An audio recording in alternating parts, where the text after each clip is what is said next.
Kita membaca secara responsorial. Untuk laki-laki membaca ayat yang pertama dan perempuan membaca ayat kedua. Demikian pembacaan kita hingga terakhir. Yesus membasuh kaki murid-muridnya. Yang laki-laki 1, 2, 3. Sementara itu, sebelum hari raya Paskah mulai, Yesus telah tahu bahwa saatnya sudah tiba untuk beralih dari dunia ini kepada Bapa. Sama seperti Ia senantiasa mengasihi murid-muridnya, demikianlah sekarang Ia mengasihi mereka sampai kepada kesudahan. Mereka sedang makan bersama, dan iblis telah membisikkan rencana dalam hati Yudas Iskariot, anak Simon, untuk mengkhianati Dia. Yesus tahu bahwa Bapaknya telah menyerahkan segala sesuatu kepadanya, dan bahwa Ia datang dari Allah dan kembali kepada Allah. Lalu bangunlah Yesus dan menanggalkan jubahnya. Ia mengambil sehelai kain lenan dan mengikatnya pada pinggangnya. Kemudian Ia menuangkan air ke dalam sebuah basi dan mulai membasuh kaki murid-muridnya, lalu menyertanya dengan kain yang terikat pada pinggangnya itu. Maka sampailah Ia kepada Simon Petrus. Kata Petrus kepadanya, Tuhan, Engkau hendak membasuh kakiku? Jawab Yesus kepadanya, apa yang kuperbuat engkau tidak tahu sekarang, tetapi engkau akan mengertinya kelak. Kata Petrus kepadanya, Engkau tidak akan membasuh kakiku sampai selama-lamanya. Jawab Yesus, jikalau aku tidak membasuh engkau, engkau tidak mendapat bagian dalam aku. Kata Simon Petrus kepadanya, Tuhan, jangan hanya itu saja, tetapi juga tangan dan kepalaku.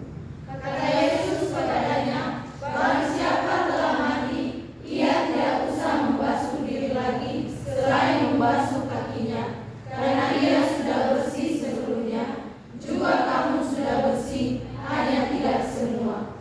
Sebab Ia tahu siapa yang akan menyerahkan Dia, karena itu Ia berkata, tidak semua kamu bersih.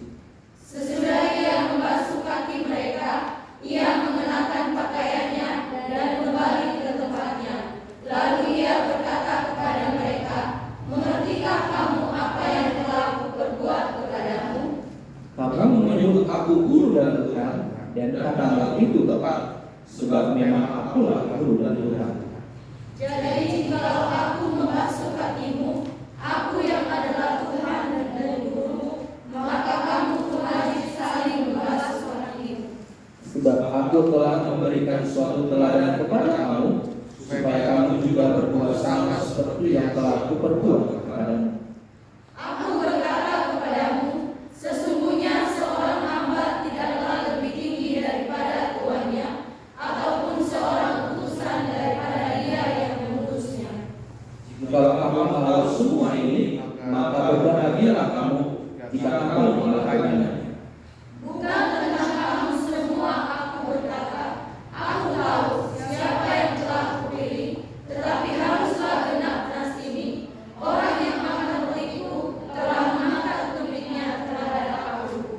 Aku mengatakannya kepadamu sekarang juga sebelum hal itu terjadi, supaya jika hal itu terjadi, kamu percaya bahwa aku adalah Dia. Aku berkata kepadamu, sesungguhnya barang siapa menerima yang diutus, ia menerima aku, dan barang siapa menerima aku, ia menerima dia yang mengutus aku. Sekali lagi di ayat ke-20 kita sama-sama baca 3 ayat. Aku berkata kepadamu, sesungguhnya barang siapa menerima orang yang diutus, ia menerima aku, dan barang siapa menerima aku, ia menerima dia yang mengutus aku. Yang berbahagia yang membaca, merenungkan, terlebih yang melakukan firman Tuhan. Kita berdoa. Terima kasih Tuhan Yesus, kami mengucap syukur buat kasih-Nya. Terima kasih buat kesempatan hari ini Tuhan. Kami boleh beribadah, bahkan kami boleh mendengarkan kebenaran firman. Kami beruntung Tuhan, saat ini kami boleh ada di tempat ini. Kami ada dalam hadirat Tuhan. Kami menyerahkan penyampaian kebenaran firman Tuhan dalam nama. Bila firman Tuhan yang akan disampaikan oleh hamba, semuanya berasal dari Tuhan. dan Tuhan yang berotoritas atas firman. Dan biarlah firman yang original boleh disampaikan. Nama Tuhan dipuji, dipermuliakan, dan semuanya kami boleh diberkati. Dalam nama Yesus kami berserah. Amin. Bapak Ibu sekalian, hari ini kita akan belajar dari keteladanan Tuhan Yesus. Kita bisa melihat dari pembacaan kita bahwa di dalam pembacaan perikop hari ini berbicara tentang Yesus membasuh kaki murid-muridnya. Kalau tadi kita sudah membaca di mana pembacaan ini Yesus melakukan sebuah tindakan dalam pertemuannya bersama dengan murid-muridnya. Ya, kalau kita bisa melihat pembacaan Injil dari Matius, Markus, Lukas, dan dikatakan bahwa Injil Yohanes ini adalah sebagai Injil pelengkap. Dalam kisah ini bagaimana Yesus sedang mengadakan pertemuan, perjamuan bersama dengan murid-muridnya, gitu ya. Dan sebelumnya itu, kalau murid-muridnya ini kita tahu mereka sering mempertanyakan tentang Yesus, bahkan mereka sering mempertanyakan tentang mereka, ya, memperdebatkan siapa yang terbesar di antara kami, siapa yang lebih dalam perdebatan murid-muridnya sebelumnya berbicara tentang siapa yang terbesar di dalam kerajaan surga.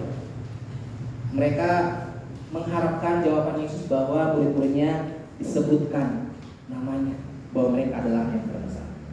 Dan masuk dalam perikop ini Yesus membasuh kaki murid-muridnya.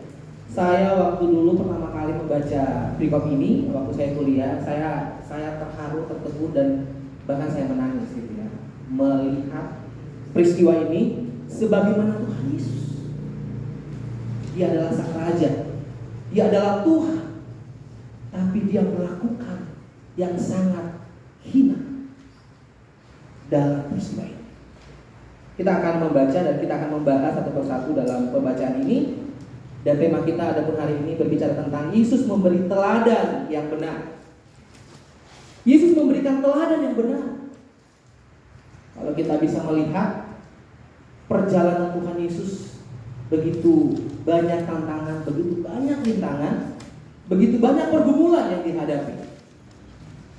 Tetapi satu hal yang perlu kita ketahui, bahwa Yesus senantiasa melakukan yang benar. Amin. Yesus senantiasa melakukan yang benar di hadapan Tuhan dan di hadapan manusia. Dia tidak pernah mengingkari dirinya sebagai kebenaran. Hal apa yang perlu kita lakukan supaya kita menjadi pribadi yang memberikan teladan yang benar? Dalam pembacaan ini saya akan memberikan poin yang pertama adalah mengasihi tanpa batas. Sebagaimana Kristus, sebagaimana Tuhan Yesus memberikan kasih-Nya kepada murid-muridnya tanpa batas. Kita bisa melihat dalam pembacaan ini di ayat pertama, di sana dikatakan, sementara itu sebelum hari raya Paskah mulai, Yesus telah tahu bahwa saatnya sudah tiba untuk beralih dari dunia ini kepada Bapa, sama seperti Ia senantiasa, kata senantiasa, mengasihi murid-muridnya. Demikian sekarang Ia mengasihi mereka sampai kepada kesudahan.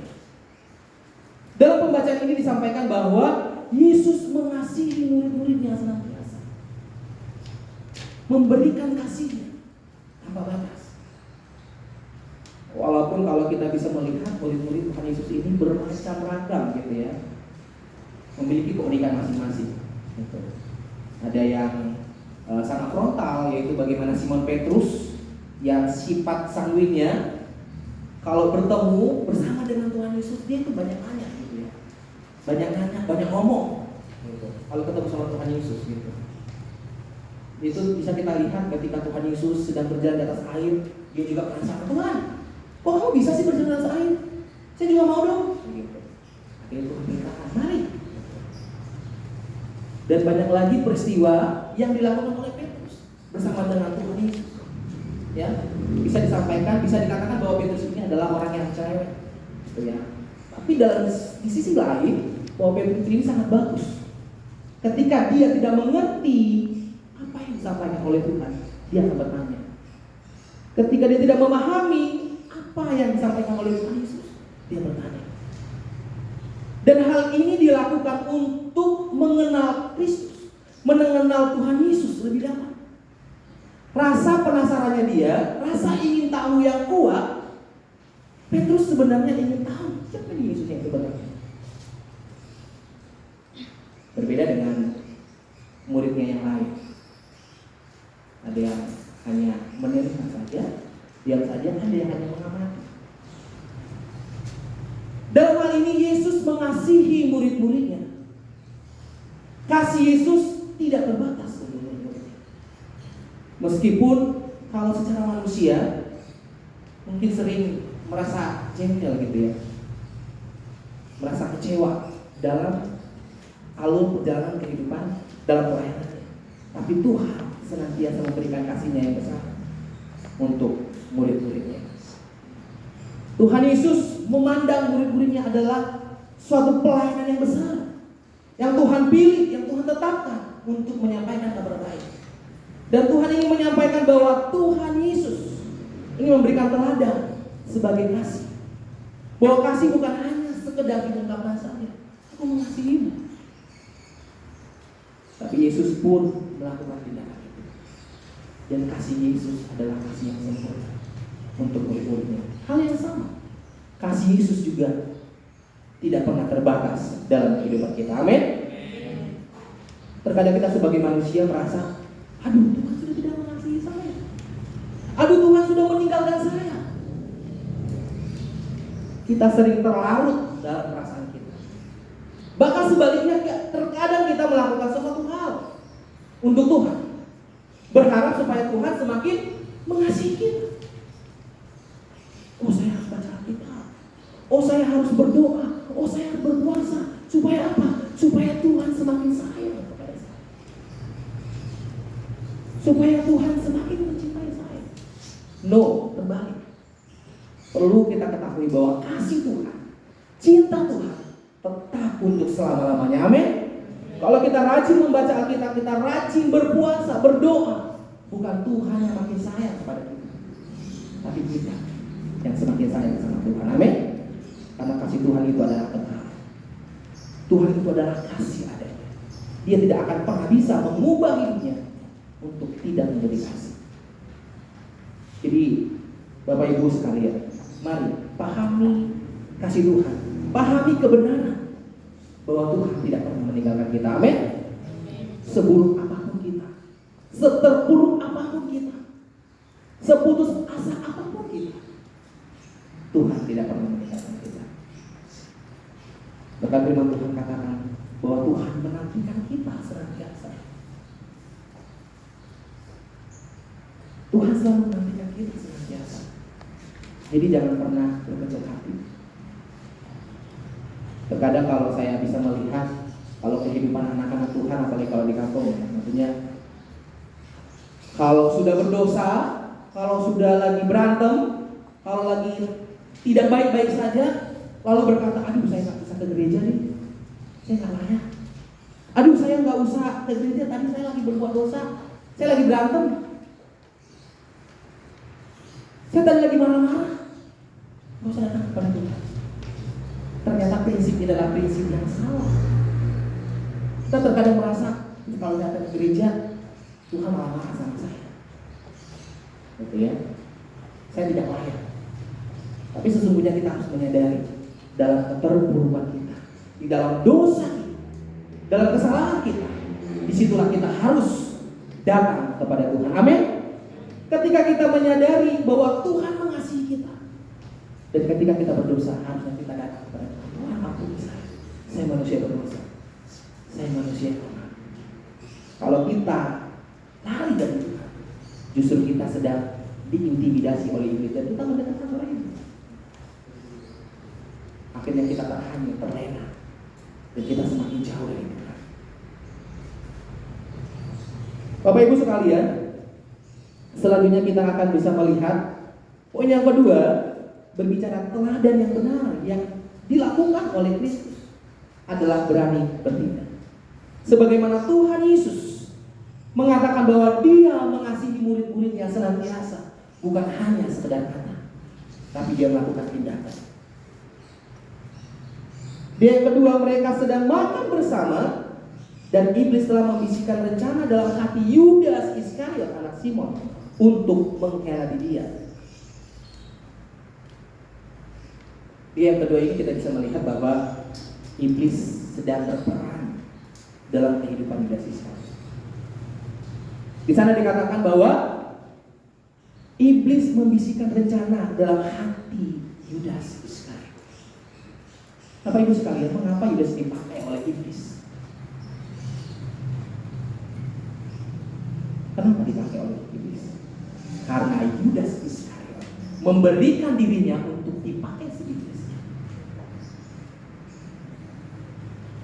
Perlu kita pahami, kalau saya membaca dalam sebuah artikel, bahwa iblis ini adalah yang sudah punya kompetensi, yang sudah punya kemampuan untuk melihat manusia, titik lemahnya. Tapi sesungguhnya yang tahu isi hati kita hanya kita dan Tuhan. Iblis nggak tahu isi hati kita. Ya, kalau tidak sependapat dengan saya, monggo nanti kita diskusi. Yang tahu isi hati kita adalah hanya kita dan Tuhan. Terus bagaimana dengan si iblis? Iblis sesungguhnya tidak tahu isi hati manusia, tapi dia sangat pintar, sangat jeli. Lewat perkataan kita, lewat tindakan kita, iblis sangat jago menerjemahkan. Oh, ini lagi galau. Oh, ini lagi berencana jahat. Oh, dia ini ingin melakukan sesuatu. Dari gerak-gerik kita, dari pembicaraan kita, dari ekspresi kita, iblis boleh terjemahkan. Dan iblis sudah pakar dalam hal ini. Sangat jarang mindset. Tapi isi hati kita sesungguhnya dia tidak tahu. Tapi dari gerakan kita, dia tahu. Hal yang sama di dalam Yudas Iskariot. Mengapa firman Tuhan katakan, di sini dikatakan mereka sedang makan bersama dan iblis telah membisikkan rencana dalam hati Yudas Iskariot. Ternyata Yudas Iskariot ini sudah merencanakan sesuatu yang jahat untuk Tuhan. Hatinya digelapkan oleh dunia ini. Kalau saya membaca satu buku tentang Yudas Iskariot, jadi sesungguhnya Yudas Iskariot ini adalah bendahara, ya, bendahara di dalam perkumpulan Tuhan Yesus bersama dengan murid-muridnya. Yudas Iskariot ini percaya kepada Tuhan, tapi dengan logika. Dia melihat Tuhan Yesus yang begitu hebat, begitu luar biasa. Dia kagum, ya. Dan dia bangga bagian dari murid Tuhan Yesus. Tapi sesungguhnya ketika dia mengikut Tuhan Yesus, dia melihat, oh, Tuhan Yesus ini hebat, luar biasa. Dia nantinya yang akan dinubuatkan menjadi raja atas orang Israel. Tapi dalam logikanya Yudas Iskariot, dalam buku itu bercerita tentang bahwa Yudas Iskariot mengikuti Yesus karena dia ingin menjadi orang penting dalam kerajaan nanti. Ketika Yesus sudah diangkat menjadi raja, dia akan menjadi seorang bendahara. Dia yang akan mengatur keuangan kenegaraan. Oleh sebab itu dalam perjalanan kita bisa melihat Yudas Iskariot ini melihat perjalanan Tuhan Yesus dalam pelayanannya. Apa yang dilakukan oleh Tuhan dalam pelayanannya? Ternyata Yudas Iskariot menyimpulkan, oh, Tuhan Yesus ini ketika dalam keadaan terdesak, ketika dalam keadaan mepet, ketika suasananya lagi genting, dia akan melakukan mujizat. Itu yang dipahami, dipelajari oleh Yudas Iskariot. Oleh sebab itu Yudas Iskariot ini sering melakukan tindakan supaya Tuhan ini melakukan kuasanya. Itu bisa terlihat bagaimana ketika pertemuan yang bagaimana kisah orang-orang, ada orang yang menyayat memotong kuping lalu menyayat. Dan ada satu kisah lagi dalam ketika Yesus menyebut dirinya ada sebelum Abraham, lalu orang-orang banyak melukai dia dan dia bisa menghilang. Firman Tuhan katakan lalu Yesus menghilang. Dan masih banyak lagi ketika orang mepet, haus dan lapar, Yesus mendatangkan 5 roti dan 2 ikan. Ketika ada orang sakit, Tuhan Yesus menyembuhkan. Jadi Yesus melakukan kuasanya dalam keadaan dibutuhkan. Hal ini yang dilakukan Yudas Iskariot. Ya, pada satu titik Yudas Iskariot sampai menjual Yesus, sampai Yesus ditangkap, sampai Yesus disalib. Tapi Yudas Iskariot sedang menantikan. Tuhan, ayo. Ibarat Yudas Iskariot ini sedang melihat, sedang menginginkan dalam hatinya, ayo tunjukkan kuasamu. Ketika engkau dilempari, ketika engkau memikul salib, ketika engkau dipaku, buktikan kamu mampu. Pasti bisa. Tapi ketika Yesus sekarang melihat, ternyata tidak ada apa. Sampai Tuhan Yesus ditangkap, Tuhan Yesus dianiaya, dicambuk, disalibkan. Tidak ada tanda-tanda Tuhan Yesus membela, ingin menunjukkan kuasa. Disitulah Yudas Iskariot kecewa. Ketika dia kecewa dan dia pun mengakhiri hidupnya. Dalam buku itu diceritakan dia mengakhiri hidupnya karena dia kecewa. Percuma selama ini aku mengikut Tuhan. Percuma selama ini aku mengikut Tuhan Yesus. Ternyata yang aku ikuti adalah orang yang salah. Dia kecewa. Bapak Ibu sekalian, mengapa dia kecewa? Karena dia memahami Kristus sebagai logika yang akan memimpin sebagai raja dan dia akan berperang sendiri. Yudas Iskariot tidak memahami bahwa Tuhan Yesus adalah Tuhan, adalah juru selamat, adalah kekekalan. Yudas Iskariot tidak memahami kasih Kristus dalam hidupnya. Akhirnya dia kecewa. Bapak Ibu sekalian, bagaimana dengan kita? Apakah kita mau seperti Yudas Iskariot? Ketika kita kecewa, ketika kita tidak mendapatkan pertolongan, ketika tidak ada harapan, lalu kita berkata, Tuhan di mana kau? Dan bisa jadi kita kecewa. Karena hal itu banyak terjadi di luar sana. Banyak anak-anak Tuhan mengalami kekecewaan. Kekecewaan yang dialami apa yang terjadi? Jadi malas ke gereja, malas memuji Tuhan, tidak membukakan pintu untuk hamba Tuhan. Bahkan tidak sedikit yang berpaling dari kasih Kristus. Karena tidak memahami Kristus sebagai Tuhan dan Juru Selamat. Hal ini yang penting baru harus kita pahami. Kita harus paham, apalagi kalau kita sebagai anak teologi, harusnya kita mengerti, memahami, mempelajari dengan baik, dan mengimani bahwa Kristus adalah Juru Selamat. Amin. Tidak ada Juru Selamat di dunia ini kecuali Kristus. Dan itu nyata dalam firman. Saya mengimani bahwa Yesus adalah jalan satu-satunya ke surga. Ya, sebagaimana hal yang disampaikan oleh Tuhan, akulah jalan, kebenaran, dan hidup. Tidak ada seorang pun yang datang yang bisa kepada Bapa kalau tidak melalui Bapa. Bisa saya simpulkan, ketika ada jalan selain Kristus, berarti Alkitab kita bohong. Sedangkan kita percaya dan meyakini bahwa Alkitab kita adalah firman Tuhan seutuhnya. Amin. Bahwa Kristus adalah jalan satu-satunya untuk menuju surga. Terus bagaimana orang dosa? Kita tidak tahu dan kita tidak bisa menghakimi hal itu. Ya, sebagaimana tadi yang sudah disampaikan dalam pembacaan episode kita nggak boleh menghakimi orang dosa. Kalau kita bisa melihat peristiwa ketika Yesus disalib, salah satu yang disalib masuk dalam taman Firdaus. Apakah kita bisa menghakimi? Dia pasti masuk neraka. Tapi dalam detik-detik hidupnya yang terakhir, dia mengakui, aku tahu engkau adalah anak Allah. Jika engkau nanti bersama-sama dengan Bapa, ingatlah akan aku. Dan Tuhan Yesus menyatakan pada saat itu juga, engkau hari ini juga kau bersama-sama dengan aku. Artinya apa? Kita tidak tahu kehidupan.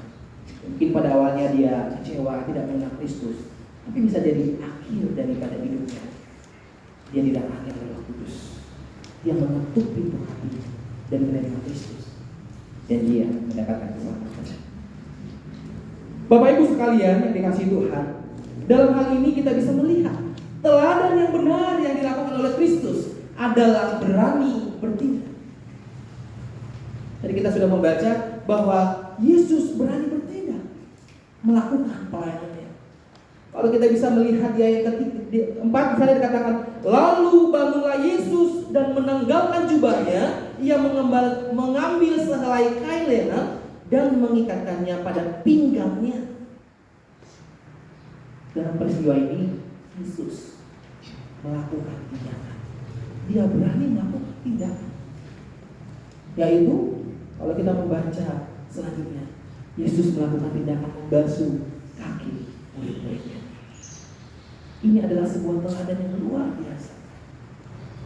Kalau kita bisa melihat bahwa dalam peristiwa orang-orang Yahudi, tradisi mereka ketika mereka mengadakan pesta, untuk masuk ke rumah pesta atau masuk ke rumah untuk berpesta, mengadakan perjamuan, itu ada namanya budak gitu ya.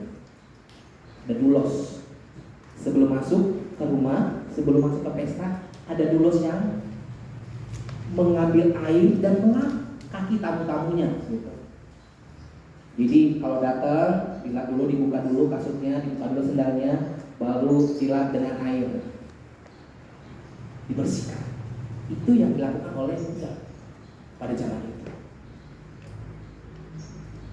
Nah, hal ini boleh kita bisa melihat bahwa Kristus juga melakukan teladan ini. Dia mengambil suatu teladan, yaitu Yesus membasuh kaki murid-muridnya. Dia datang, mengambil air, dan dia berkeliling membasuh kaki murid-muridnya. Hal yang sangat luar biasa. Sesungguhnya hal ini harusnya tidak dilakukan oleh Yesus, karena dia dilakukan. Dan harusnya kalau firman Tuhan dalam bahasa yang saya baca adalah harusnya murid-muridnya yang melakukan hal ini.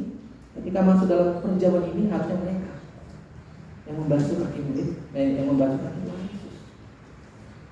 Tapi pada saat itu suasananya lagi genting. Tadi saya sampaikan sebelumnya di kitab lain, kitab Injil lain menyampaikan sebelum mereka melakukan perjamuan, murid-muridnya ini sedang berdebat, gitu ya, berdebat tentang siapa yang terbesar di antara kita, siapa yang lebih hebat di antara kami, gitu. Tapi dalam jawaban Kristus berkata, orang yang terbesar dalam kerajaan surga adalah orang yang melakukan firman Tuhan. Yang mengatakan, ketika aku telanjang, ketika aku lapar, ketika aku haus, siapa yang peduli, dan itulah orang yang terbesar dalam kerajaan surga. Yesus membuktikan bahwa dia rendah hati dan melakukan tindakan membasuh kaki murid-muridnya. Dia yang kenal, maka sampailah ia kepada Simon Petrus. Kata Petrus kepadanya, Tuhan, engkau hendak membasuh kakiku? Jawab Yesus kepadanya, apa yang kuperbuat engkau tidak tahu sekarang, tetapi engkau akan mengerti kelak. Ya, hal yang seperti tadi saya sampaikan bahwa Petrus ini dalam percakapan pelayanan bersama dengan Tuhan Yesus, peran Petrus ini sangat banyak gitu ya. Percakapan Petrus bersama dengan Tuhan Yesus sangat banyak. Dan Petrus ini orangnya yang frontal. Ketika ada hal yang menurut aneh, nggak ngerti, langsung tanya. Dan di sini pun Petrus berkata, dia berkata, Tuhan, engkau hendak membasuh kakiku. Jawab Yesus kepadanya, apa yang berbuat engkau tidak tahu sekarang, tapi engkau akan mengerti kelak. Kata Petrus kepadanya, engkau tidak akan membasuh kakiku sampai selama-lamanya. Jawab Yesus, jika aku tidak membasuh engkau, engkau tidak mendapat bagian dalam aku. Kata Simon Petrus kepadanya, Tuhan, jangan hanya kakiku saja, tetapi juga tanganku dan kepalaku.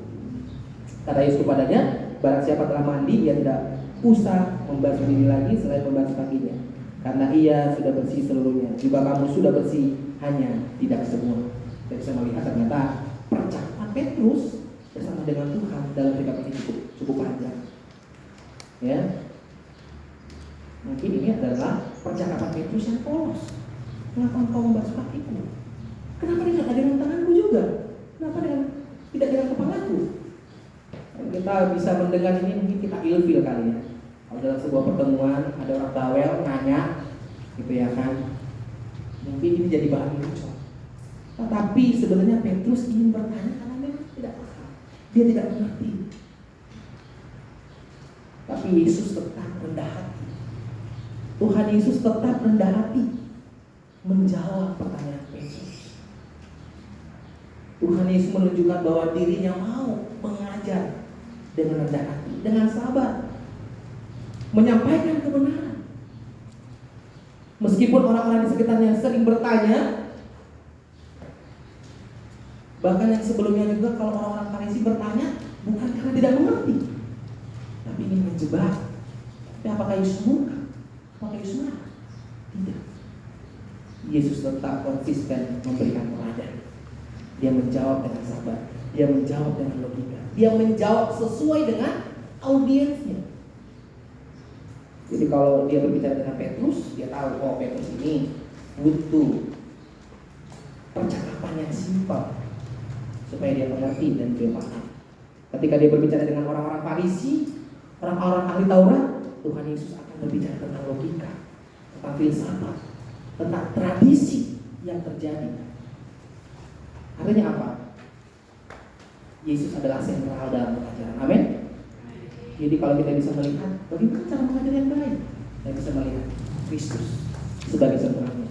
Dia begitu kreatif, dia begitu sabar, begitu rendah hati, dan nyampe sampai gitu ya kepada audiens dalam pengajarannya, memberitakan Injil, metodenya, gitu ya, semuanya dilakukan oleh Tuhan Yesus. Dalam hal ini, dalam pertanyaan Petrus, lalu Yesus menjawab, sekarang kamu nggak ngerti, tapi kamu akan paham, akan mengerti.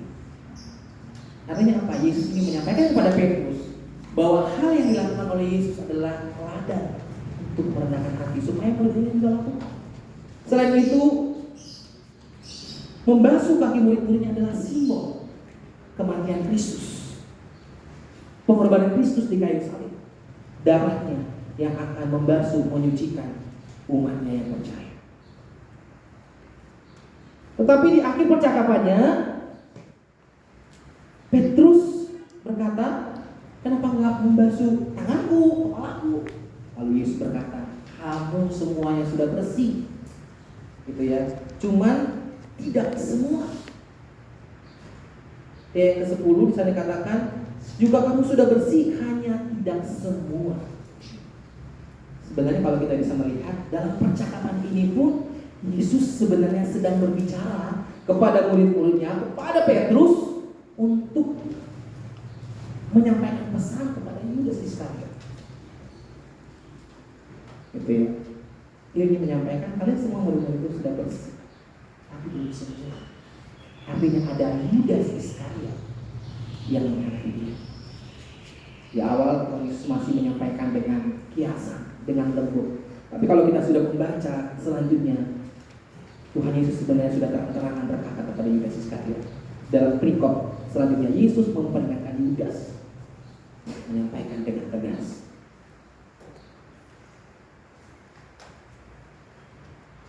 Selanjutnya adalah teladan yang benar yang perlu kita lihat dari Kristus adalah rendah hati.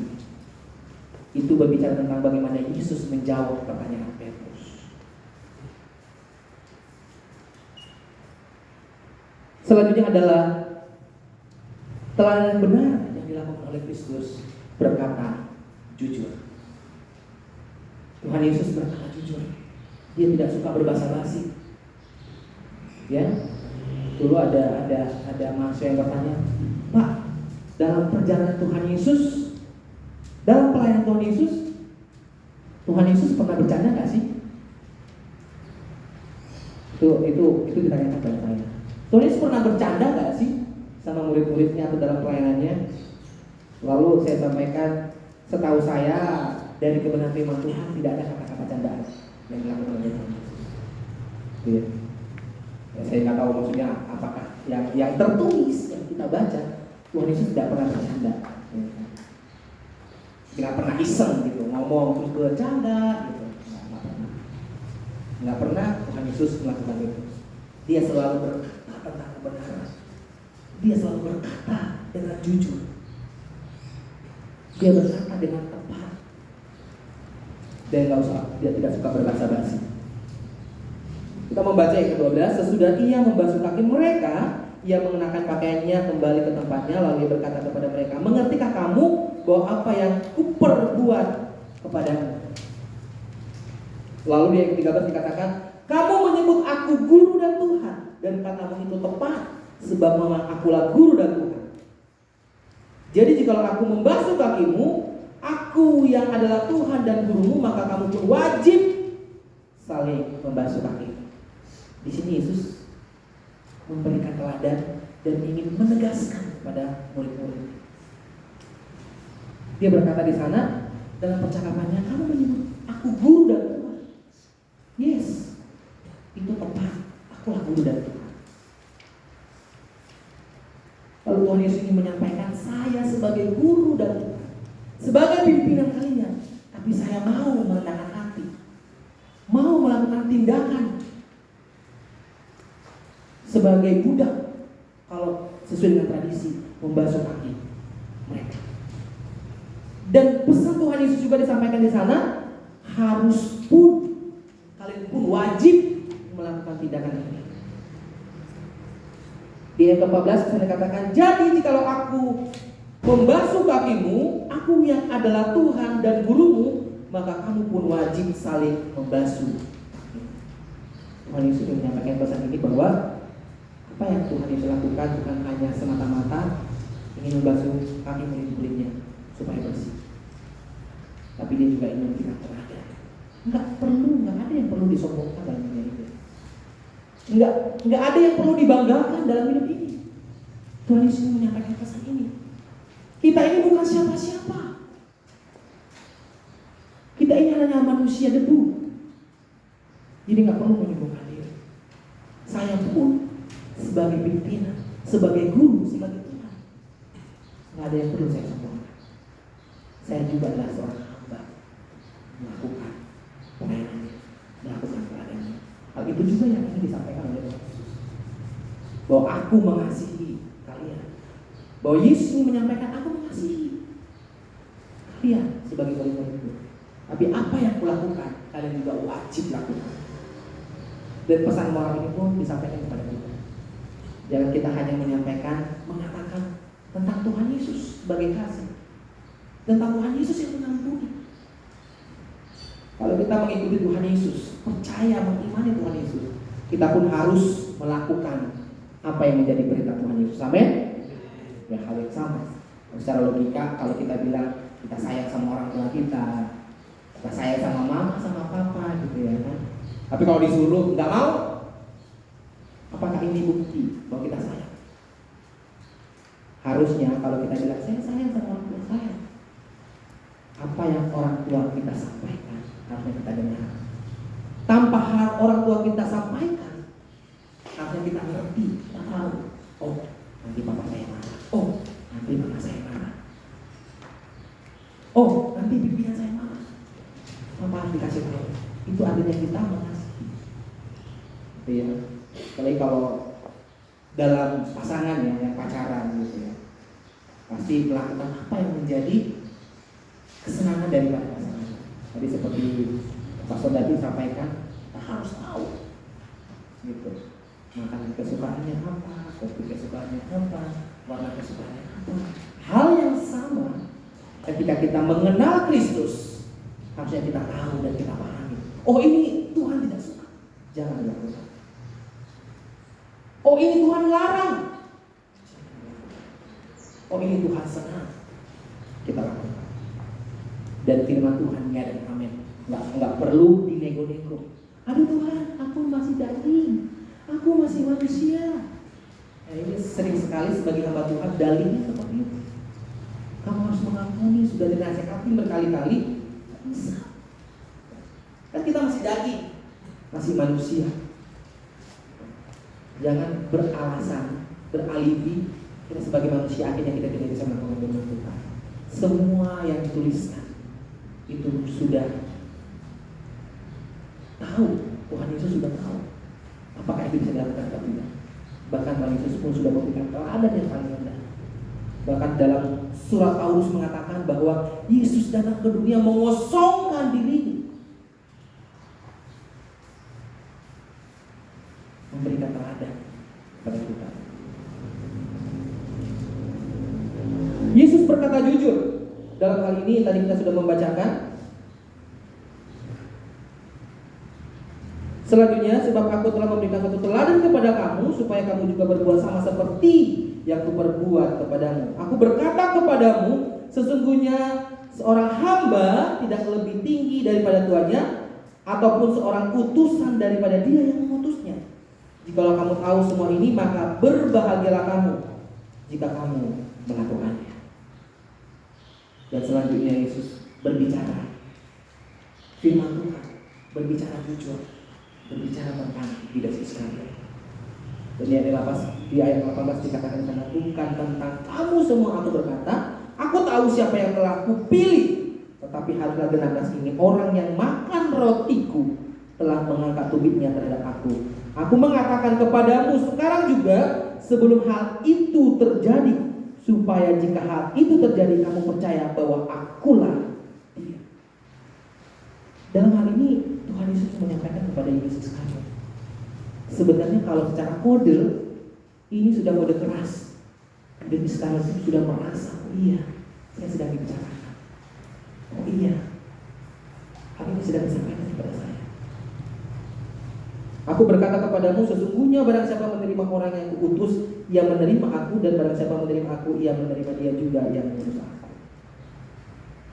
Dalam hal ini Tuhan Yesus menyampaikan di ayat 19, aku mengatakannya kepadamu sekarang juga, sebelum hal itu terjadi, supaya jika hal itu terjadi kamu percaya bahwa akulah dia. Yesus berharap dalam peristiwa ini Yudas Iskariot sadar bahwa Yesus itu adalah Tuhan, bahwa dia adalah juru selamat.